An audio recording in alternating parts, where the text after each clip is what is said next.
Savali pia iluma, savali pia iluma. E fovanua e maunga, a ole taunu uga ole ola. Savali pea iluma, savali pea iluma.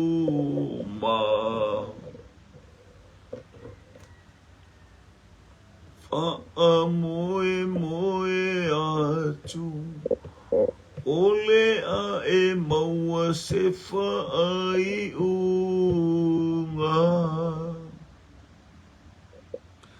E sili sili le atua, e sili sili le atua, e foi ai le langi, ma le lo langi, e sili sili le atua, e sili sili le atua.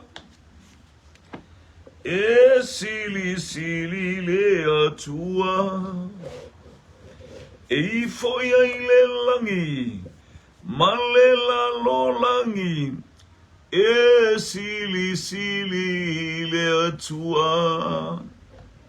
Ia mātou whaftaita mai, sili sili lava oe, sili sili lava oe, pa ia oe, matautia oe, e o fofongia oe, o fofongia oe. E whaiva venga oe lo mātou watua. Tō maui ate oe le whaamanu ma le whaane tanga o mātou loto le nei auli. Ia se e mailo wa inga le li ie. Ia se o mātou wawai atu foil pokalabe ai mainu e mamao le ala. So ni maile le ie le sāpalinga whaaiu fo i o le neiva yasu. Ia i uatu mea uma i lau bi inga whaamanuia le a inga mafuta o lau whanau ona o Yesu. Amene, amene, amene. Ia whatala watu i le sumai o si o tātou wainga nei vaenga o le a ouli whamanu atu le atua i le Hallelujah, praise God, il whianga iai matiutu mwhaiu mangalu enga ia fito i tōnu ma si o tātou wainga le nei vaenga o le afiafi. Ia lau polo kalame whamalostina whatasi ai. Hallelujah. A whaatasi ai foi ia manisio whamanu ianga a wawai inga mawai tau maftanga nei vaenga o lea o uli whamuni atu lea tua ia whaatalofa atu mareta taulolo talofa whalatua talofa lava Seattle. Hallelujah i Amerika malo le soifue atu al whailatua le whailautusi. Hallelujah i alofa atu mo le toina taktalo keni talofa lava vi ia le lima. Malole soifol nei vaenga ole awoli pine viane ia fatalo fatu na usunga Veronica Antonio talofa lava akape Josefo. Hallelujah i o amal nei vaenga ole uli ia mawele lofu male angale le ole tua edi ato autu mapu talofa polonga apulu sioeli ale pata talofa vi ia le li a oanga i mai sio tatou ainga. Hallelujah, nga leile atua jali dauleti ia saili vi ia le atua anga le atu le atua ile ainga ole fatu atua a o ia ile nei vaenga. Hallelujah, ole auli yonis foi ole taiaol nei ala toe pe Australia. Ia ile anga le ole atua tausii Rafaele vi ia lama le atua ina utato mo mai nei vaenga ole aso ile alofu mo le ole atua le polokalame ai mainu e mamao le ala io sto polokalame fo le mo nei va yaso ia tato a wa tato fainga vai ainga ma vai tang of tang nei vaenga le so ia mo fo isina fisilis tasi ia fia i fo ilo loto po ta pena ia ta wa salamo Bili tale wenga ia pe ale ngole anga i mai tutuila America Samoa Hawaii or wherever, praise God. talawenga, praise God. Ia ngale ia tu le atua. Mana ila tau isa mo nei, ia ila ngale o le atua, ia i. Nei vai aso mata ngō fie. Ia ele ilonga lamana tā se palolo na o nai of palolo pe tasi. Ia lea e tau tufa, ia le ia tau soa, ia po ais tangata ai au ele tangata tilo, ai fo tangata e songi, ai fo tangata e tafelona whaua, le toa taito, tā lofa. Na tato ulua ifsili nei I tu aso, praise God. Hallelujah. Tato ulua ifsili. Le ase me te manatua ai le ta ua o uro I kalataia. Le ase me te manatua ai le ai e ngo ia uro I kalataia. Yo, manuia tali. Vai enga mawai tau maafutanga le nei au uli. Hallelujah. Anga ia tu mo oe moa uma I tatou umalawa, praise God. Hallelujah, hallelujah, hallelujah. Praise God, hallelujah. Hallelujah. Emam. Sili ese le atua. E faiva venga le atua. E sili le atua. E sili le atua. E foi ai le langi. Malela lo langi. E sili le atua. Fetu fo mayaba ta lo forta molela umua vi ia le vaenga. Ole awa uli awa ngai mai fana ole atua tamolela umua Wellington e tamole Hurricane. Fetu fo mayaba vi ia le E sili le atua. La se me te manatua ai le ai e ta ua uro I kalataia, Nora Warren. Nora Tinata Talo Warren, ia le li. E sili le atua. E ifo ia I le langi. Malela lo langi. E sili le atua.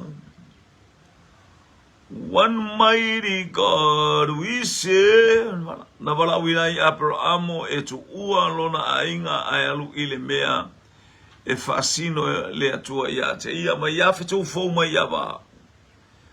Hallelujah. Fitu fo mai yaba le ulua Itali. Le alme e te sila fia ai ma elangona ia ile ne ofete te langona ia I le ngoa. Se te whaalongo ia I le ingoa uro I kalataia.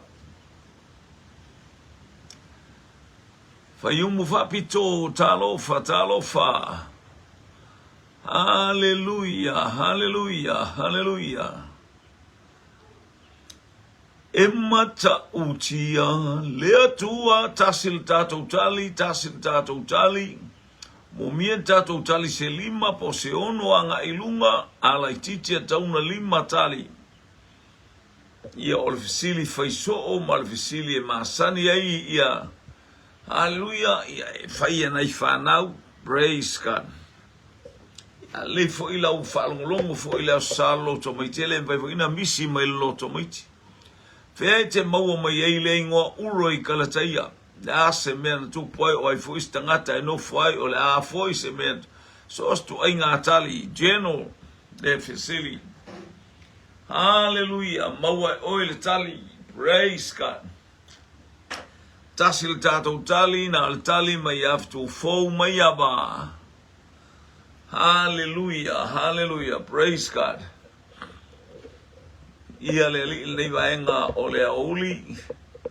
Tolu minuta te aile tu la se fulu malelua.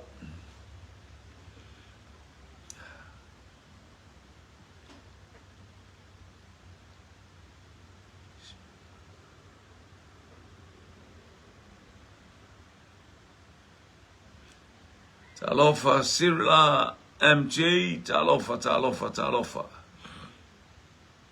Aleluia, aleluia, aleluia, aleluia. Ai mai no e mama ole ala.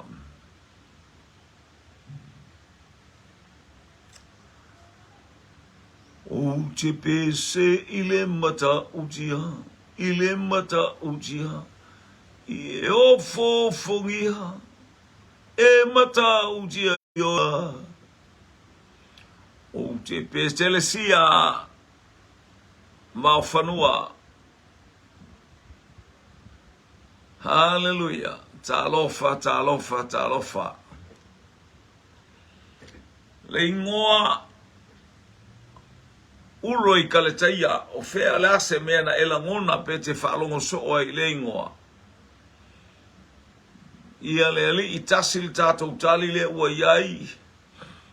Hallelujah, lo mo meta di selima nga i atu ilunga o le fisili.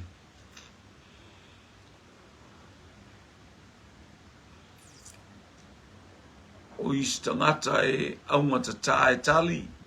O istangata ele ia e lo lau tali e wha manu yanga i listangata.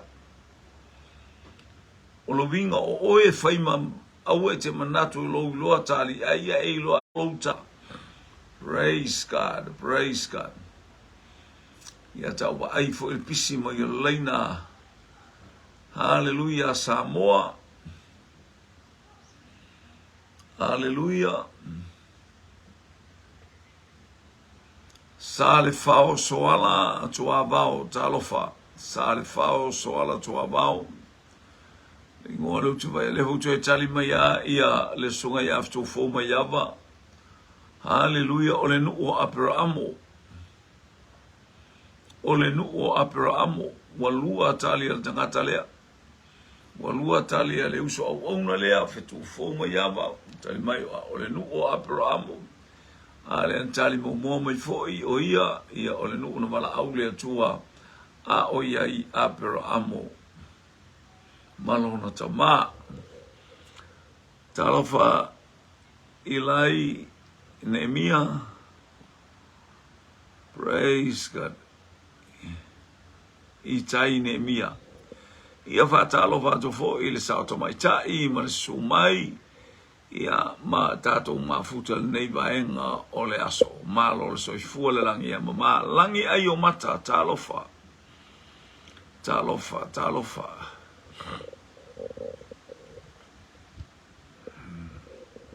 le ua 5 minute o alu tatou fisili le tasi 5 minute o anga e tatou fisili le tasi. Hallelujah. Ale mana o ngai mo mieni tali se 5 nga ilunga atu. Lea se mea te manatua mai whalongo ai o fea mai ei lea mea ta ua o uroi kalteia. Uroi kalteia. Ia leli.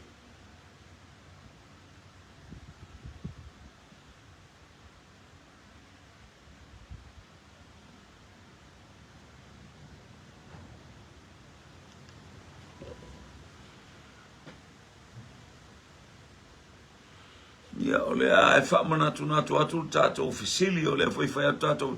Lea se me te iloa o whesa waile ingoa o uroi kalteia. Lea se me te manatua ai uroi kalteia. Lea se me te manatua ai uroi kalteia. O le nuule na o Sara a toa fo ima Abrahamo. Lea wasa waltali a jema. Lea wasa waltali a jema. Tali mai foi fitu fo mai ama lua tātou tali. Eisis tali whao popo iai. E iai seisi tali fou e whao popo iai. Po seisi tangata o fia tali mai. Aleluia, aleluia. Ai mainu e mamao le ala. Praise God, praise God. Ia ona o leu faso solo atu ilu waha. Ono minuto o alu tato fisili le pe fitu. O le nuu le usa o le aftu fu me yama le o pale mai ai ma le tofine ya jema o le nuu le o Abrahamo Masara yo nuu le sa no foi Abrahamo malonta ma o Tara ile nuu le vi ia le li ia le wanga mai vi ia le atua. Praise God. O ai le ingoa na wha ingoa ai le atari o hofeni le na oti. Wa oti hofeni le taua. Oti mawhine aso. Oti atu ai ma eli. Ai ola ta maititi. O whanau le whawhine. O ai le ingoa na wha ingoa ai le whawhine. Na wha ingoa ai le whawhine lana tama. O ai le ingoa na wha ingoa ai le whawhine lana tama. Le atali o hofeni. Tali mai jema. Tali mai sato mai tai. Ika poti. Hallelujah. Talofa fia palangi anga moe fa talofa tu fo il fatonu. Tali mai jema ika poti o lona winga wale ai se mamalu ya Israelu. Wale ai se mamalu ya Israelu. Tasi tatu tali le osau. Mai a jema matoe falau tele mai le mau. Le tali. Tali mai fitu fo mai ama ika poti. Ia fatalo watu wala usunga le fatonu. Ia leli. Praise God. Hallelujah. Hallelujah.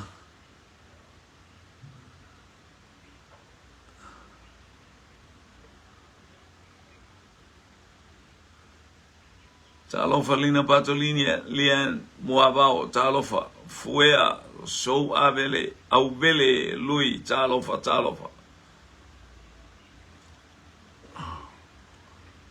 Tali mai Mike ia o ika poti. Ika pota o ave esele mamalu faftai. Na I swinga na iti na ono le misprint ia lo sa o artali. So la farupenga talofa to tas tato tali.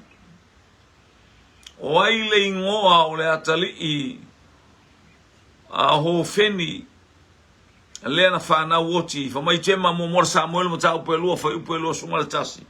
Ua tali le tātou fisili o ika poti. O le winga fo I o le ingo ika poti ua abe ese le mamalu o le atua. Ua leto iai le atua ma le nuu lale o salalau solo le nuu. Hallelujah, a ua abea le atola aua le atua. Ua abea le atola aua le atua. Alale talo fai ua salalau solo le nuu. Oh, praise God, praise God, praise God. Hallelujah, hallelujah, hallelujah.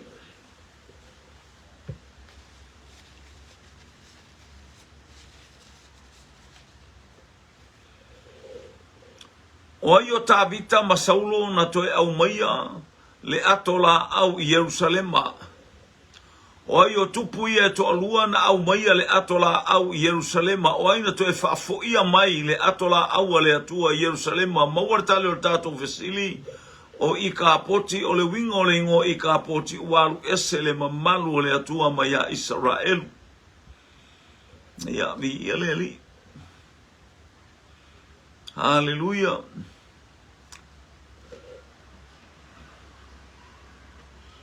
Ia na wha vale mai ia leo le nua kāl foe talofa folanga. Folanga polusi o eli talofa ale pata talofa. Praise God. Ia leo ua maual tatou tali o tabita.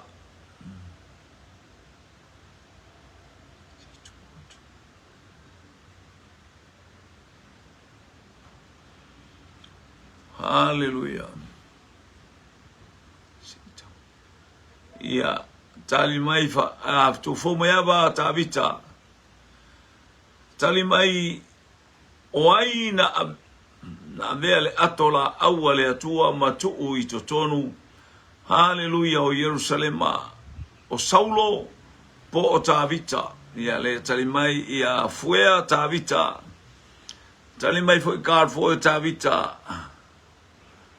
Hallelujah, tali mai tema tabita. Fetu fo mai ava tabita. Hallelujah. Ai mai no e mamao le ala. Hao tatou o iai. Oh, hallelujah, hallelujah, hallelujah. Ai mainu e mamao le ala. Praise God. As fraile as mulmuli nei tato iai ia. E o tato sabari vali atus. Hallelujah. Pe las fulfitul nei ia o le masina o ke topa ia ua. Sabali vali atu fo ile asa lona tolu o ke topa o mumua atu iluma atu. O le aso se fulu iwa lea vi ia le li. Ia ua tali tato fesili o le tupu o tavita. O le tupu o tavita o ia le na avele ato la awale atua. Ia matuu i Yerusalema. Matuu i Yerusalema vi ia le li. O ile ngoa le tupua po le atua tapua iai Filistia. O ile ngoa le tupua e tapua iai Filistia.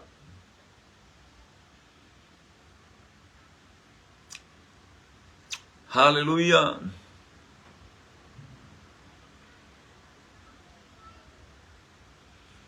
O ile ngoa le atua e tapua iai Filistia.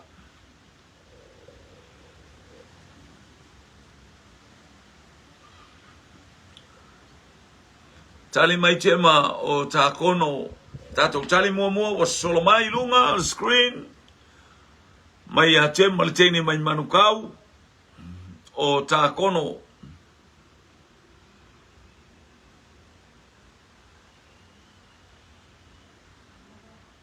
ia tema lavalea sawanga ilunga takono fuea awele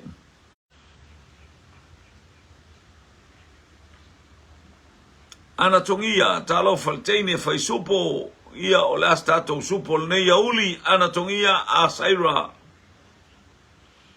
le tupua e tapua ia Filistia malo fo pa hallelujah o takono kalfoi takono ana tongia takono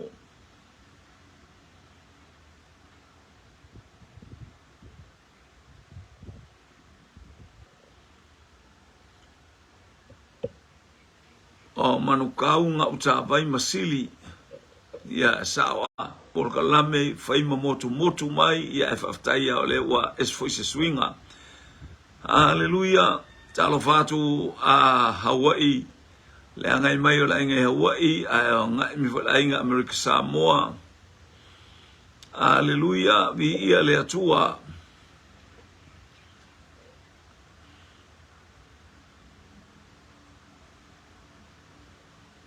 ia leo taunu mai tene lea o le molio le ava mai America Samoa ia ma le beef soup ia le watatia mai le te hallelujah wa ngai mai mo i tatou nei oli ia ai mai no e mamao le ala praise God glory glory glory glory glory glory glory glory o ai le atua e auna i ai tangata Filistia o ai le atua e auna i ai Filistia ia mahalore tali o le atua le auna i ai Filistia ia o takono afeane le wonton soup chicken soup beef soup na ufata umai i lunga o le tatou o le beija tatou ia mal awana iai i sau supo lamb soup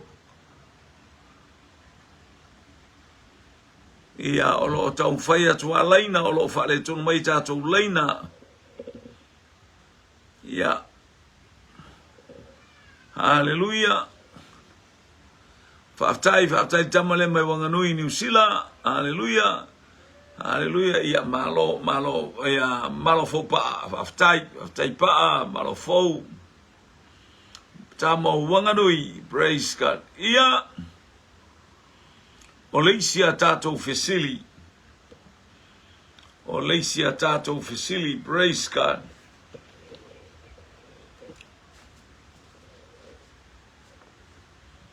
o le ale ngā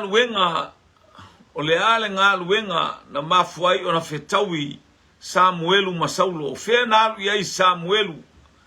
Fea na alu iai Saulo wa mafuaina la fetaui ma Saulo.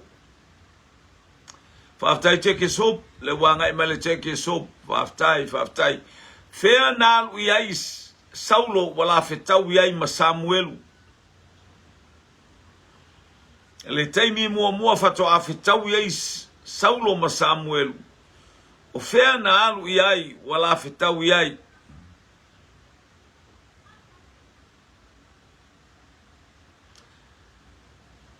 Ia leo wala o marsupo i totuila, ia leo foi whatatale hatu al teini leo mai Brisbane, whatua, talofa whatua. O fea na alu ia i Saulo wala fetau iai ma Samuelu, pe na alu e whatau supo, pe na alu e ta ele, pe na alu e whana. Ia, whamaichema na alu e sue asini alon tamaa. Na alu e su e asini alona tama. Ai mainu e mamaole ala. Praise God. Fetu fo mayaba su e asini alona tama.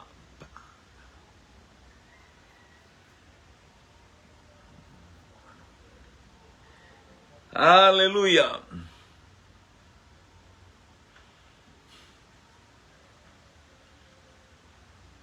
Su e asini alona tama mai aftu fo. Ma bibilita pali manulua na alu e su e asini alona tama ta lo fale ingole fatu atua. Chema na alu su e asini alona tama. Ana tongia na alu Saulo su e mamoe alona tama ani mamoe a me fei supo a. Ai savala au ye mo supo fa tai mo fa talofa va bibi vi eleli manulua talofa.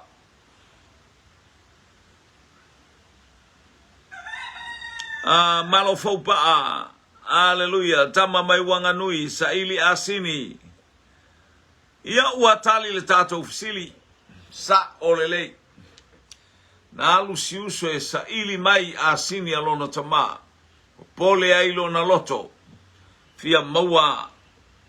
Pole loto siona tama. Olo omo mia. Hallelujah. Ia ana asini e faonga awa. Ia lato abenga mamafa e faile aso male aso na alu Saulo su asini lonta mama ya anatongia mo Samuel muta upeiva lona fai upe tolu ia maya kal foi o suenga asini ya Saulo ia faftai ia leli praise God ia Chiloto i titi ata unu atu supo lai fa solo atu supo ia pelo vai atunga le palolo soup le simele vale cheki tail soup vale mutton soup over IPP soup ia le titilo atu le supo lai tau mo tau au beas a tau au pea soup te vai atu I supo lai tau le pepa lai tau mai o le lupe soup oi sole ai mai no e mamao le ala praise God. O aile ngol profeta fatonu ele atua wa umana alu el fafine umana nonofo mal fafine le anga le amio le fafine ale uto e faile atua e alu e fatau mai le fafine ale to e fatau mai le fine il tupe ale to e ave se tupe fatau mai ele fafine o aile profeta na alu le fine amio matanga ale fo wa to e sola foi ale foi wato e alu wato e mai fe awele tu alu e fatau mai le tupe o ile ngo a fato soup le wato no mai a singi soup ia wele lo abo le ale a sini a le ale oti a le ale a ia le povi a le a ia tasi ale ano a hallelujah combination soup oka Tuama naya sole le profeta le utali mai chema Hosea le perileteta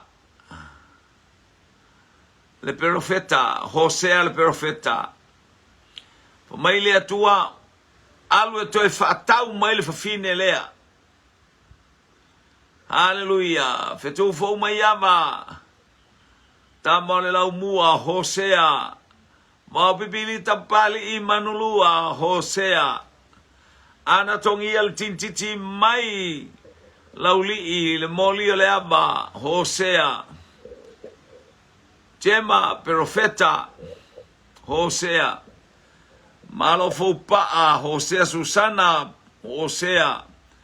Haleluia. Le wei una toe whaatau o le ata lea mea o le winga leo le nu o Israelu o le ata leo ko Mary po le fufine ia ua alu iai e manao a le nu ui ifo I tupua aluatu I lea nu o mea na nu ua alu ai maia pia latu ai mafu ua alu ai mafu atu ai ia.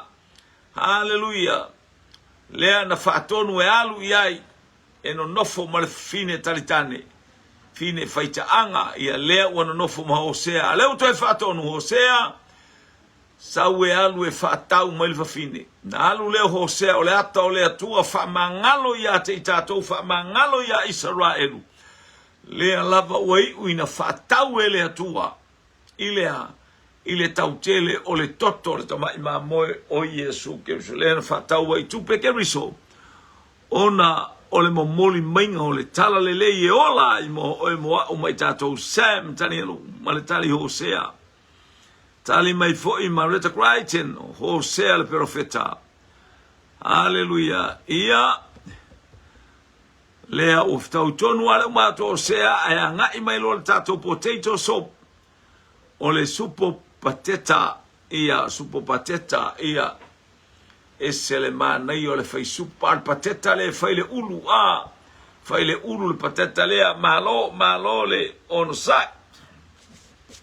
Hallelujah, praise God. Oi le tusi e te maua iai. Hallelujah. E te maua iai le whaupunga whapea wale se poto so outou. O le atuia I le atua na te foa ina mai ia te oe. Malele to e tautaua. Wale ai se poto I so tatou vala awatu I le atua. O ai le tusi e te maua iai. Lea wha malosi fai so e fai fi au ia sama so se aso. E launga ina I le upua le atua. O ai le tangata lea o le tuspa ia o lo whapea mai.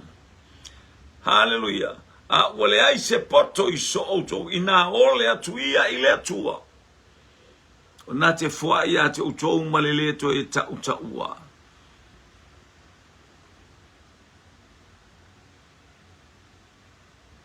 Ia. Hallelujah. Whaftai lava whata le whai supo ia le taua ina au mai tātou supo I oe. Baba ai atu foi ia. Ko pai koko.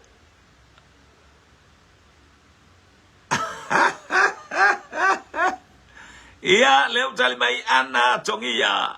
Ana le teine mai manono le tititi mai tutuila Amerika Samoa Yakopo. Maua le tusia Yakopo. Hallelujah. Tali mai fo ichema Yakopo no ta mua fai upu e lima. Lua tatou tali. Hallelujah. Wale ai se poto I so outou. Ina ole atu ia I le atua. O ia na te foa ina mai o I sole. Oka e reale ai lo se poto a sa ili ba mau ki kopi a ki aru sua se mea. Mau pipi manulua. Yakopo. Mata o mo fai po lima. Lea o to e fo I mai ma ana tongia. Le tene mai manono. Hallelujah. Ma lauli I Amerika Samoa laui loa le atangata le fai supo. Yakopo mata mo fai upu e lima. Se e mai ai ma le tintiti le mai palauli. Hallelujah. O kal foe. Hallelujah. Le faletua le o. Yakopo mua a olona fai upu e lima. Susana fetala inga ore tusia e tasi Yakopo.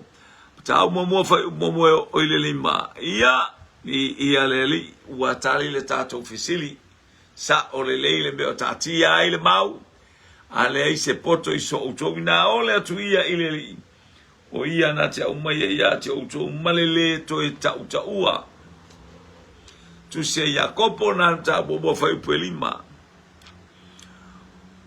o ai le ngo le fafine haleluia o le autau a te pola na ia fasio tia le tamaloa i le fao na ia tutu ia le ulu le tamaloa i le fao whaatai Mareta Crichton ma le tali ia o Yakopo whaatai tele lava ma lo le sa ili ma lo fo ile sue vi ia le tua afa le tula sumalua a le wanga ia tu le tato fesili o ai le ngo le fafine vai tu to tele tina il tato poka me nei uli le fo ala tu le fesili fatto a motina o ai le tina o le autau te pola na tutu ia le ulu haleluia o le tai au aia pino nei tutu ia le ulu le fafine o le tamaloa i le fao e tu ia ma fa ma wa le po le fale ia ma lo le tali o le tatu tali mo le wanga i meltene le mai ngau ta bai masili haleluia ia tene o fa o la tane haleluia masefili ya eli to fine o ya eli fe tu fo ma ya barta mai to le la mua le wa anga mai fo le tali haleluia ya eli vi ia le li ia le fa pe o le uso anatongia o Yaeli o ka ea ka alfoe Yaeli anatongia Yaeli le fine lima samala ele lima maa taun va pea Yaeli le fine lima uamea ele na otama fo ye lo tutu ise se fao a Fauta tawan fauta tama tele o taimi to wa tu a to tai to lua ele ngata ina la popoa au wal samala e umai ai ma oe ma pipi pali i manulua maletali ya eli Mareta Crichton o Hawaii se e mai ya eli haleluia ya fata lo fatu fo i ma le lo sartiti ma Hawaii vi ia le ia eli le tene ia le tene toa mai Hawaii aloha Hawaii ia le o Hawaii a eli fo le tene toa o le toa mai Hawaii vi ia le li ia na ia alanga ele fa pena toa o anga le ia nga lofa ia eli lima i samala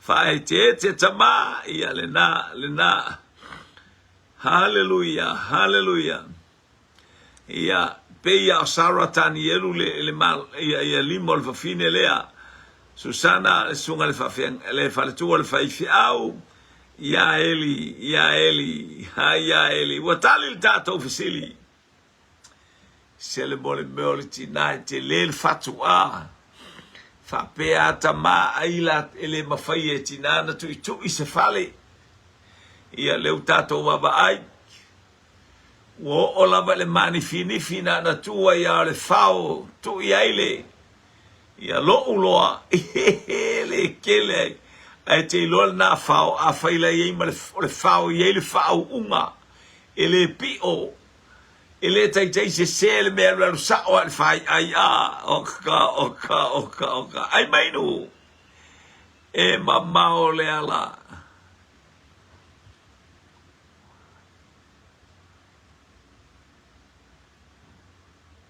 ia le amata na mitai mai le tu ia tina ia o ia le fo sa fine sai pipi ali wo fo sa taun fa peo se fine mai oi sa napu po sa le aula ia le wata wa ale nu o sta mai titi ia vai la mana io tene le kenge mangongo ia eli ua tali le fesili o ia eli le tangata matautia lo na olanga praise God hallelujah praise God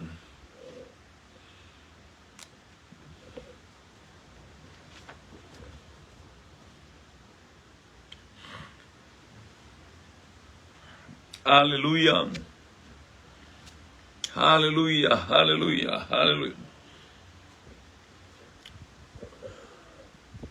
O ai le ingo le tamao le tamalea o kitiona. O ai le ingo le tamao le tamaititi o kitiona.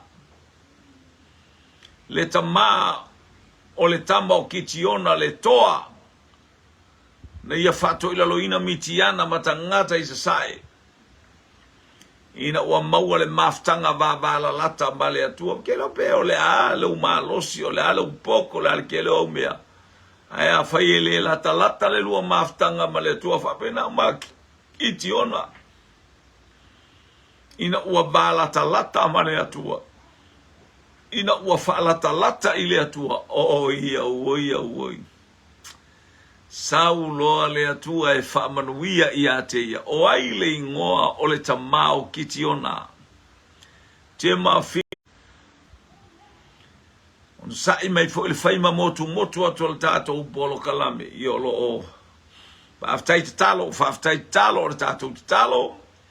Ia whaftai talo tamaf so ni mai po kalame lau whanau. Tema o yoasa. Ana tongia fish soap. Ia oi o leo tau no maile ia le kukanga o le fish soup o ia istangata o fia mo mia se fainga o le fish soup te silima ia ana tongia galfo e yoasa famasino e ono fai upa sumaratasi yoasa ana tongia yoasa